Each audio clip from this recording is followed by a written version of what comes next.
Bonjour à toutes et tous, bienvenue pour cette vidéo dans laquelle je vais vous présenter très succinctement les épreuves expérimentales de physique-chimie, épreuves qui vont bientôt arriver puisque elles font partie des épreuves terminales de sciences physiques qui ont lieu au mois de mars. Alors, en quoi consistent ces ECE et sur quoi vous allez être évalué?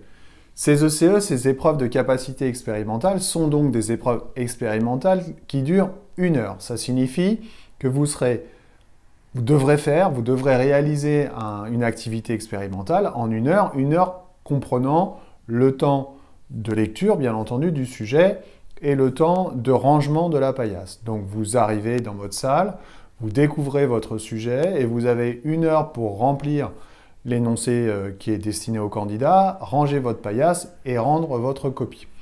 1 heure, ce qui correspond à 1/5 de la note finale. Cette évaluation, ce TP sera noté sur 20 points, l'écrit sera également noté sur 20 points, et ensuite l'écrit sera multiplié par 4, le CE restera sur 20, coefficient 1, ce qui fera une note sur 5, on divisera par 5, et on arrondira à l'entier supérieur. Vous n'aurez jamais connaissance de votre note d'épreuve expérimentale, vous aurez juste connaissance de votre note de sciences physiques au bac, en prenant en compte cette épreuve expérimentale et donc la note écrite. 1/5 de la note finale, 1 heure de composition. Depuis quelques jours est sortie la Banque nationale de sujets. Cette banque est destinée à tous les établissements de France, dans laquelle il y a à peu près 25 sujets de physique, 25 sujets de chimie. Cette banque nationale est publique, la liste est publique, et le lien est donné dans les commentaires de ce tuto.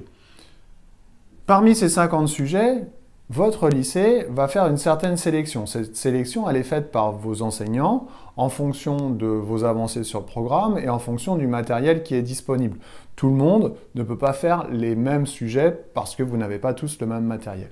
Donc il y aura une sélection qui est faite par votre lycée et quand vous arrivez le jour de l'examen, vous allez tirer au sort un sujet au hasard parmi la sélection qui a été faite par votre lycée. Évidemment, vous n'aurez pas connaissance de la sélection qui a été faite parmi les 50 sujets, mais vous avez quand même accès aux 50 sujets qui sont dans la liste donnée ci-dessous.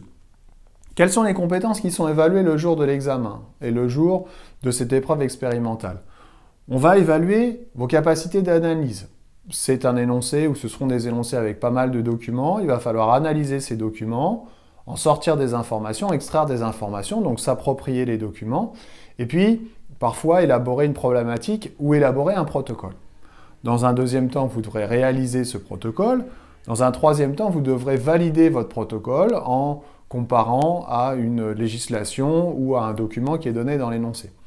À chaque fois, bien entendu, vous devrez communiquer soit à l'écrit, soit à l'oral, puisqu'il y aura un examinateur qui vous examinera et qui surveillera, qui regardera ce que vous êtes en train de faire. Donc il y a souvent un examinateur pour 3 ou 4 candidats, pas plus. Donc cet examinateur, il va tourner dans la salle pour vous voir en train de manipuler. Donc ça peut être un peu stressant, donc il faut que vous en ayez bien conscience. Donc cet examinateur, vous allez communiquer avec lui à l'oral, au cours du TP, si besoin, et puis éventuellement à l'écrit, enfin surtout à l'écrit avec votre copie. Voilà un petit peu comment ça se passe. Alors, qu'est-ce que j'ai décidé de faire, moi? J'ai décidé de faire des tutos de présentation de chaque énoncé, de chacun des sujets. Alors, je ne sais pas si j'arriverai à avoir le temps de faire les 50 sujets sur les semaines qui arrivent, mais donc, tenez-vous prêts, voilà, guettez, et vous aurez des tutos de présentation des sujets. Donc, je vais prendre les sujets les uns après les autres, et puis je vous dirai à chaque fois quels sont les points de vigilance, en fait, ce sur quoi il va falloir travailler, quels sont les tutos que je peux vous présenter qui vont faire référence à ce sujet pour que vous puissiez travailler ces sujets parce que finalement, si elle est publique, cette liste, vous avez tout intérêt à travailler les sujets pour pouvoir être le plus près possible le jour de l'examen et puis, si possible, tirer au sort un sujet que vous avez déjà travaillé. Attention, la liste de SVT est aussi disponible, donc vous pouvez faire la même chose en SVT. Alors ça fait beaucoup de travail à faire, bien entendu, mais déjà, si vous prenez un petit peu connaissance de ces sujets, la façon dont ils sont organisés, la façon dont ils sont rédigés, ça va vous donner quand même pas mal d'informations pour l'examen. Voilà, Voilà en quoi ça consiste. Si vous avez des questions, bien sûr, vous me les envoyez dans les commentaires. Et puis, n'hésitez pas à aller voir la liste des 50 sujets que je vous mets dans les commentaires et surtout de vous tenir au courant des tutos de présentation que je vais faire dans les jours et dans les semaines à venir.